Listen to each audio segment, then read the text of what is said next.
koomantiin tun hagam akka sammuu namaa jeetu hagam akka hamilee namaa buustu fi osoo harkaa qaba jedhan harkaa dhabuu kiyya osoo jedhan harkaa nama bu. Dubartiin Oromoo maraa jaalalaaf duute kanaaf jedha tiktaakerooti keessan kenne tokko hoggaa react gootan uffata lallataa dubbadha hin beektu maaliif mucattiin tun maaliif akka duute nobody knows yet.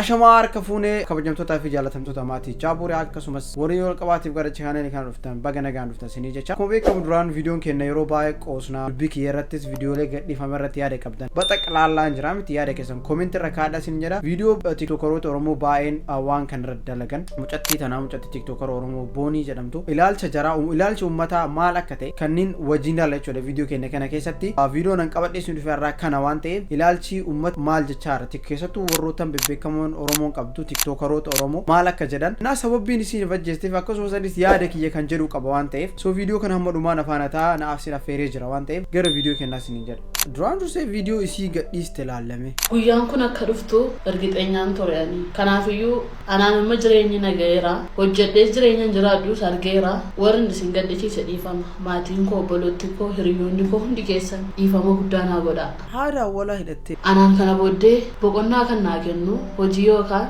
gaa'ela sontaane kan kana booddee boqonnaa naa kennu du'a qofaadha kanaafiyyoonis bakkaanii fidadhe deemaan jira waan ta'eef isinin jaalladhaa yeroo gaarii turtii qaalii qabaadha.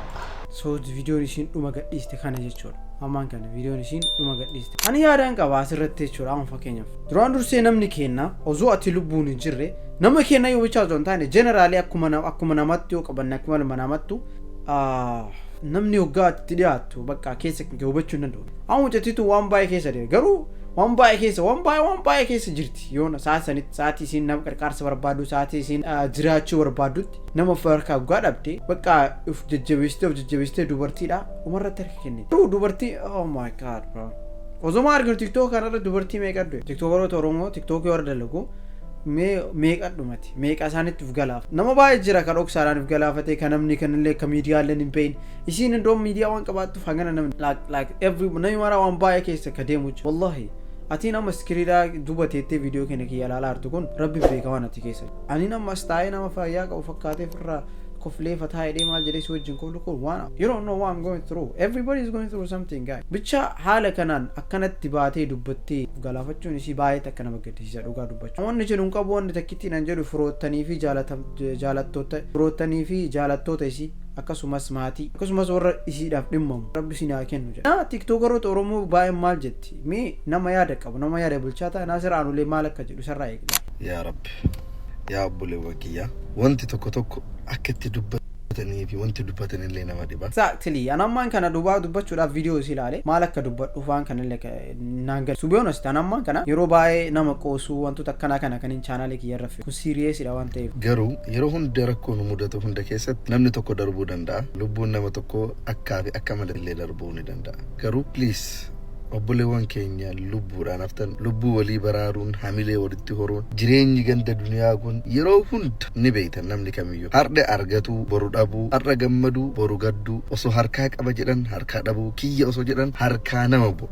please akkuma argatuun jiru dhabuunis ni jira akkuma dhabuunis jiru argatuunis ni jira ganda lafa duniyaa kanarratti wanta kamiyyuu itti dhufne asirratti dhiisnee deema please yaa obboleewwan keenya jalqabarratti obboleetti teenya kan maatii fi firoottan isiitiif rabbiin obsa haa kennu eduu qalbii nama cabsa garuu namoonni lafa kanarratti haftanii viidiyoo kana agartan please duuti furmaataa miti gaafa guyyaan ga'eenu hunduu ni duunas ni deemnas garuu jireenya jiraannu keessatti obsaan dabarre rakkoo kamiifuu gandi duniyaa kun ganda rakkoote ganda qormaata exactly waan kamuu obsaan keessa dabarre gaafa guyyaan ga'eenu hunduu ni duu namni hin duune tokkos hin jiru namni zalaalam duniyaa kanarra jiraatu tokkollee hin jiru please yaa obboleewwan ka darbeef bu'uu qofa osoo hin taane ka jiru waa walii dhaamuu qabna rakkoo isin mudatuuf waan argattanii dhabdaniif jettanii please du'an filatina du'a itti dhaqqabna jiraanni osoo hin argin qormaata kamiyyuu ni darba waan ta'eef anam haasaan kiyyaaleen harkaa babbadee jira waan haasoo to be fair okay haasa isaa ammaan kana haasa isaa namaan wanni naan jalqaba tiktaakara kanarratti yaani react godheef jechuudha tokkoffaa nama yaada qabu nama yaada qabu nama zim jedhee lafaa keeman argee haasoo miti waa wajjin hin laaqne wantoota baay'ee wajjin laaqaan jiru ammaan kana maaliif taatee maaliif ajjeefamtee akkaan maaliif ajjeeftee akkana soqaa ekelee filaa maaliif alaxaa jechaan jiru so nama yaada qabu waan ta'eef kanaaf tokkoffaa sarara react akkuma inni jedhee yaada isaa keessaa kaniin fudhadhee tokkollee kaniin isin himu duuti furmaataa miti namni mara guyyaa takkan du'a we all gonna die one day so saniifu please keessattuu dubartoonni gaaf jajjabeessaa please aw lifein is tough lifein biyya jiraatte biyya alaa jiraatte bakka kamiyyuu jiraatte hin guutamtu rakkoon kuyyoo bu'u akkuma rabbiin quba namaa kana wal dabarsee kanarraa kanaa wayita guuteettu achiin gaddeebitaa xiqqaa kana dhuftaa kana bakka akkasii naannaadi so please haga dandeettanii wal qarqaaraa wal faana dhaabbadhaa nama sinitti dhiyaatu hubadhaa ebeelummaan aan dubbisne ittanii irraan fagaatina hubadhaa rakkinumatti balleessee nama sanillee. Dhiibbaan shamara Oromoo nama jaalalan beekne jaalattee jaalalaaf if kennitee jaalalaaf jiruu dhabdee jaalalaaf du'a filattee jaalalaaf addunyaarraa boqotte lafa dachee kana dhiiftee meeqaatamtu jira qananii addunyaatiin kaasi haga booni. Amma kuno kanina jedhu kan ayyaada kiyya kenna how the fuck do you know jaalalaaf how the fuck do you know that how the fuck ijoolleen Oromoo mara dubartiin Oromoo mara jaalalaaf duute kanaaf jedha tiktaakerooti keessan kenna tokko hoggaara akti gootan uffalallataa dubbadha hin beektu maaliif mucattiintu maaliif akka duute nobody knows yet so atin kilik gootee sammuun kan kee waan sammuun kan kee just okay oi ebelu hey kai dibbeedee usin jette jettee dibbeedee hin qabdu you get me so tanaafu second jedhi haasi amma naasiraanollee maal jedhe jechettuu na jalaa bade maali gorsa anillee ammoo kan onan jedhu gorsa namaa kennu akkanan godina akkanan ta'inaa jedhi malee dubartiin ta'e Oromoo jaalalaaf jecha duute eenyu jedhu dubartiin Oromoo bichaan jaalalaaf duuti hin beeynu so hin faradin ibsaa jechuutti. Kanaafuu shamara keenya miidhuun haa dhaabbattu shamarri keenya shamarri qulqulluudha shamarri jaalala beeti jaalalti shamara bira qofa jirti yeroo ammaa kanatti jechuudha shamaroo. This is not right. Amma mucattee haasaan jiru jechoota saraa deebisaadha. Okay shamarra miidhuun haa dhaabbattu exactly dhibbatti aniyyuu akka mataa kee obboleettii qaba haadha qaba fuulduratti maybe yoo rabbi jedhe inshallah yoo rabbiin umrii saniin nu eege dubartii ilmoo qora jaarti jira wabaayee dubartii miidhuun haraam aleeki dubartuudha alayhi salaatu salaam amaanaa sini dhaamee amaanaa dhaamee jedhan dubartiin bataam itti kabajamuu qaba gin ibsaa atiin gonni tokko keettee gonni tokko akka wanni hin goone dhiira waraabessi tokko nyaata mara maqaan badaa akka jedhan san akkas akka nun taane harka billaa aleek tasgabbaa isaa meeqattu jaalalaaf kannee fajjeese jechuu dhaga'uu jirra malee dhiira meeqattu jaalatee dhabee fajjeese jechaa dhagaan jiru anilleen dhiira ta'u garuu waan mul'adhu waan ijaannatti argu dhugaa isaanii ni dubbadha waan ta'eef kabajaattu malaani keessafuu dhiirtuu Oromoodha kabajaa shamaraadha eegaa yoon jaalannes yoo jiraachuun feenes lubbuu ishiitiin akkamittiin oolchuu danda'a lubbuu ishiitiin akkamittiin hambisuu danda'a jaati sammuu teessan daleessisaa qaafoo hin ta'inaa jaalaloon beeyne itti seeninaa yoo itti seentan immoo nama ficcisiisaa namni bro is talking nonsense malee jaalaluu itti hin beeyne itti seeninaa yoo itti seentan namoota ofichisaa jaalaltiin dhumattu. See, bro, when you talk, think about it. Jaalalti dhumattu unlimited. Jaalalti keessan seentaa akka itti addaampaan gargar tokkotti isee deema tokkotti isee deema. Yookaan isiin noo siin jette yookaan inni noo jedha. Tara bakka waa wayii ka waliin awful gudu jira ilma namaa kana. Lafaa ka'ee jechuudha. Osoo ati hin beekne ilmi namaa akka gaagarraan jiru. Gaagarraan meetanii mika firaa jijjiiramu san. Gaararraa moo gaagarraa waa dhonnoo maqaan ijoona jalaa badeen beeku. So kanaafuu please ibsaa hoggaa waan akkanaa kana especially hoggaa lubbuun namaa baate warri viidiyoo dalayidan bixaam itti yaada. Viidiyoo san zim jettanii poosti godhani TikTokin waraabana kaameraan waraabaa viidiyoo san edit godha waan keessaa muramuu qabu waan hamtuu jettee jiraatti keessaa muru tokko difeendi gootee tokko irratti hin fa'in so kunin ilaalcha ummata dubartiin Oromootiif dhiirti Oromoo walii qabu gargar baas you understand me akka yaada kiyyatti maybe I'm wrong guys yoon sirrii hin ta'in yaa jaabu no ibsaan sirrii jedheedha akka yaada kiyyatti kan itti dubbataa jira sorry yoo xiqqoo emotional ta'ellee okay ammaan kana mucaan kunoo maal ana wanni na dhibe ka isin boonii nu fajjeeste jettanii kolfa boo'icha fakkeessitanii nu shawwadaa jirtan kana irra agarte jiraa nama jibbitanii boolla gaffa geessitanii namaaf qottanii gaafa namni boolla sanitti kufee du'e akka waan oorruu abbaa keessanii irratti awwaalamanii yookiin akka waan qabrii san garte ufii keetii dhayixee bakka atiitti awwaalamoo hedduutitti si jalaa awwaalamanii achitti illee nama hin dhiisne kan dhugaadha mucaa kana baay'ee takka tiktook irratti roorrisaa onkaan isa bichaa zoon taane waan ajaa'ibaa takka kaniin argeessanii hima koomentii kana argaa artanii koomentii kana arge tiktook irratti jechuudha maal jedhanii kunoo akkuma argaa artan kana jechuudha hin dubbisuu dandeessa this is so weird inna yaa rabbi gaafatu gudwasiin agarsiisu waan akkasii jedhaa miti koomentii kun inna as deebitee gaafatiin duutu dhammoo warruma sanii bu'aaf sanii bichaa miti mucaan kun ammaan kana baay'ee takka terroorisaa turan okay namni amantii jijjiirachuu danda'a amantiin kan dhuunfati oromummaan kan walii jedhan oromummaan nama fakkeenyaaf jijjiirachuu hin dandeetta amantii garuu jijjiirachuu hin dandeetta akka barbaade waan takka oromoon ta'e namoonni isinii himu tokko keessa abbaan fedhe amantii jiraate namni tokko amantii jijjiirateef amantii musliimaa maraan bada namni tokko amantii jijjiirateef kiristaanni maraan maraan badu namni tokko jijjiirateef protestaantii maraan badu tokko jijjiirateef waaqeffataa maraan dhabamaa miti okay so saniifuu waan nama dhuunfaa itti dhiisa nama jibbina itti dhiisa yaa lamee haa jiraatu let them live like jireenya jira okay namni keenya educate ta'uu qaba beete okay amma okay viidiyoo wayii isin agarsiisa viidiyoo baay'ee takka disgusting ta'e jechuudha zaman ammaa kana okay asirraa isin dubbisaa qoy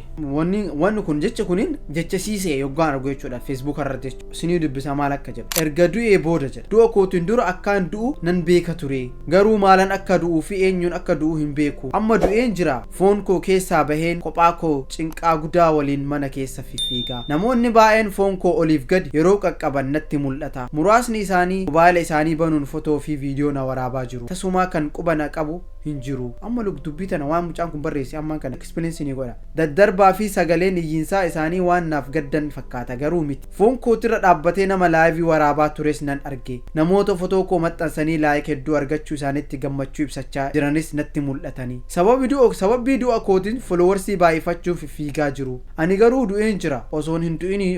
du'iniin dura hiriyoonni koo gaafan lubbuudhaan jiru naaf hubachuu dhaba ergaan du'e naaf gadduu jedheen yaadaa ture garuu miti namni tokko qubanan qabu osoo lubbuun jiru kophaa koo dukkana keessatti cufadheen dhiiga bu'e dachee irrattis ergaan du'es kophaa koo bu'e namoota foon kootirra dhaabbatanii fakkeessan bu'an kana jibbeen ganana dhufe ergaan du'e boodas foon kootirra dhaabbatanii du'a kootiin fakkeessaa jiru fakkeessaa fi hammeenya ilma namaa jibbee asitti dhufe fakkeessaa fi hammeenya isaanitti ilaalaa jira yaa waaqa amma dubbiin kun waa mucattiin tun jette fakkaatti okay riizinii mucaan kun waan irra post godheef andammoo viidiyoo kana sin agarsiisu ergaan du'ee booda jedha waan garaa nama nyaataa keessa viidiyoo deeqaa takkaati hojjetaa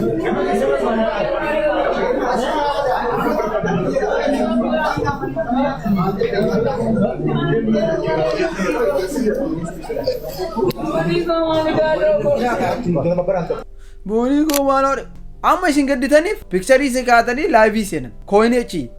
this is not fair guys this is not fair namni du'ee ati eegasiidhaaf yaadde sa'aatii kam silkii si harkisi yaade laayivii banattee si how come guys illee xiqqollee sammuu sin dalageera wallahi asxalliitaa waan ta'e daleedha malee warri laayivii seentan akkanatti okay ati mana si seenti nama asi du'e nama beeytu du'e how like bro come on man come on guys come on mee xiqqoo gara namummaa haa deemnu sooshaal miidiyaa keessaa baa gara xiqqoo gara namummaa haa deemnu akka nama isiidhaa dhimmamtee bara akkana tuutee mucattiin akkana taatee akkan let's not fake man mee fakkeessuu haa dhiisnu fakkeessuu kanattu nama dhibee jedhaa caalunu hin fakkiisina nama namaa dhibame ta'e waan akkanaa dalagaa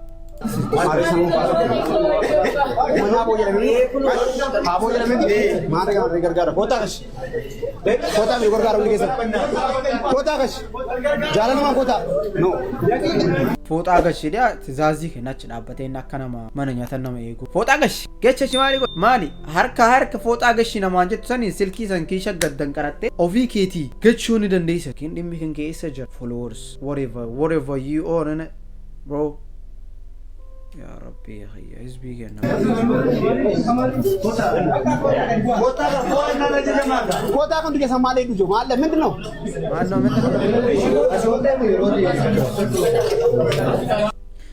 باي تو ये हाँ करूँ माँ लालू ले नंबर बर्बाद हुई थी फोटो जो वीडियो चला it's so disgusting इंजरा में बाय तक करना मस्त आला तो सौ सनीफ there is no point आगे कौन लालू चाल तो अमान माल जे ani faalla namoota hedduu gaddaa jirtaniitiin adda baga gammaddan warri du'a namaa feetan akka waan dachiin tun isinii kophaa haftutti akka waan jireenyi nama isanii keessan ta'u tokkotti baga gammaddan isin jechuu barbaadu sababninis boonii micoota nama miidhuma irratti hin beekaa akkuma keenya asirraa kofaltee taphatti asirraa piraankii jetti jireenya jaalalaatti jiraatti paablika kanarratti tamana keessaa ammoo hin beeku garuu irra hedduu miidiyaa kanarra koomintiilee ishii yoo laaltan miidiyaa ishiin fayyadamtu yoo laaltan gisee hedduu jaarsa ishiin heerumtee inni arrabsanii ayi kun ijoolleedha jaaniini qaama isii uumama rabbiin itti kanneen inni arrabsanii arrabni lafee hin qabu garuu lafee cabsee nama seena. I got the point now. Namni beeku haa haasawu. Soola miidiyaa dhufe akka ummati barbaadu yoo hin dalagin arrabaan si ajjeesan. Adeera Oromo. Namni tokko nama miliyoona meeqaa wal bira gammachiisuu hin danda'u. Nama garii jira ka zim jedhee aaru. Zim jedhee lafaa ka'ee aaruun jiraami. Maaliif kana gootanuu bakka asii ina aarsanii jiraami. Maaliif mucattiin tu viidiyoo waraab dubartiin viidiyoo maaf waraab. Dhiirri maaliif akka dubartii wajjin ta'anii inumaanuu aars zim jedhee jiraami. Zim jedhee. So at least okay waa namaa gochuu dandeessu. In jaalannee mii kontentii nama sanii بالله عليك ديسي برادي مي سب بلوك كل اللالي arraba kee qusa akkuma siin jette arrabi lafeen qabu lafee nama cabsa lafee bira taree arrabi zamana dubbuu nama baasa malee akkuma amma argaa jirtan you know what it's hard to be fair Leel kizeen akkana jiru maybe ammaan tan emotional ta'uun kiyya waan gisee du'an irrattis duulamee firraan dubbatiin ta'uu danda'a wallaahi tiyyaa miti gin rakkoo shamarran mana keessatti ittiin jiran gisee hedduu hin mul'atu maaliif beeytan himachuu hin danda'an dubbatuu hin danda'anii dhokatanii ta'anii dhiibbaa namootaa waan yaa Oromoo yaa obboleeyyan kiyya laal addunyaan tun ifuu hanga xiqqishuudha osoo nutuu ifin ajjeesne ifii keenya fuunni deemna tokkoon keenya bakka san hin hanqatu tokkoon ilma namaa bakka san hin hanqatu qabrii san hin hanqatu jechuu fedheeti hundi keenya jabaan jettu tujjaaran jettu miskiinan jettu diiman jettu gurraachan jettu tujjaaran jettu miskiinan jettu diiman jettu gurraachan jettu qabeenya qaban jettu laala addunyaan tun ifii keenya fuusu warra bakka san numareenaa maaliif carraa walii kanneen hanga jibbaa lubbuu wal baasnutti wal qeeqnee uumaa rabbiin si uume keessa dabarree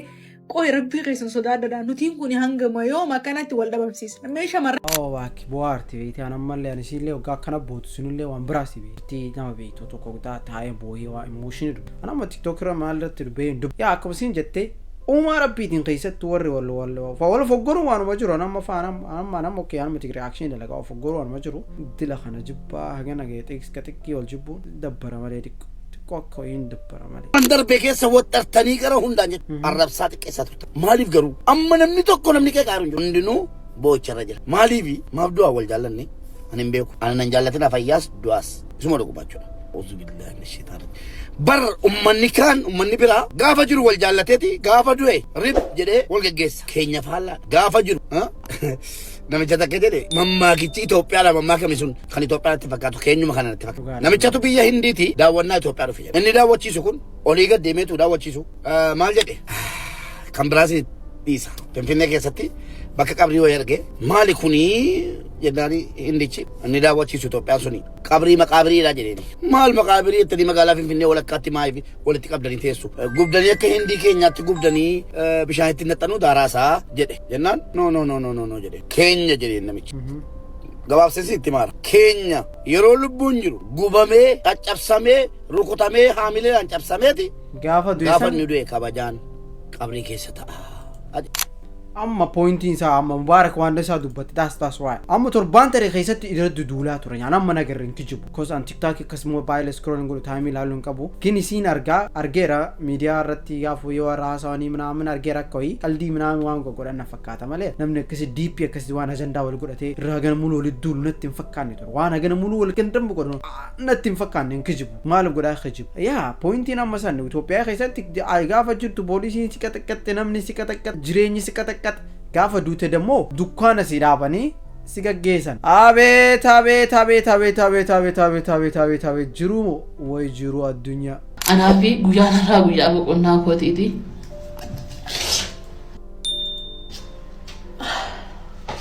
yeroo gaarii qabaadha jechaan qabu bakka anaaf kun guyyaa dhumaati guyyaan boqonnaa koos har'adha isin jaalladha yeroo gaarii qabaadha. Bro, this thing is hard, bro. Oh my days, man. Nah. Feel bad for her, wallahi. Nah, come on, bro. Shit. You know that you're going to die, bro. Like, do them. Akkasitu nagaa jettee ummatan. Diina qiitiin du'aa deema. Dassi bali jettee gaggeeffatta jechuudha. Kanaafuu baay'ee nu agarsiisa beetee rabbiin zamana miidiyaa keessa nu guchisiise tuun ganaa jette. Oromoon meeks viidiyoo sadhumaatu qabdee shoo maal jedhaa laala namni kulleen nama yaada qabu. Warroonni irra sooshaal miidiyaa gubbaa jiru waan gaariis dalayde waan badaas yeroo dalayde ispeeshaalii yeroo takka yeroo dogoggora saniin umrii ta'e guutuu koomantiin tun hagam akka sammuu namaa jeetu hagam akka hamilee namaa buustuu fi hagam takka akka namni of jibbu nama gootu namoonni hedduun takka kadabranii fi obboleettii teenya irrattis fakkeenya fudhachuu dandeessanii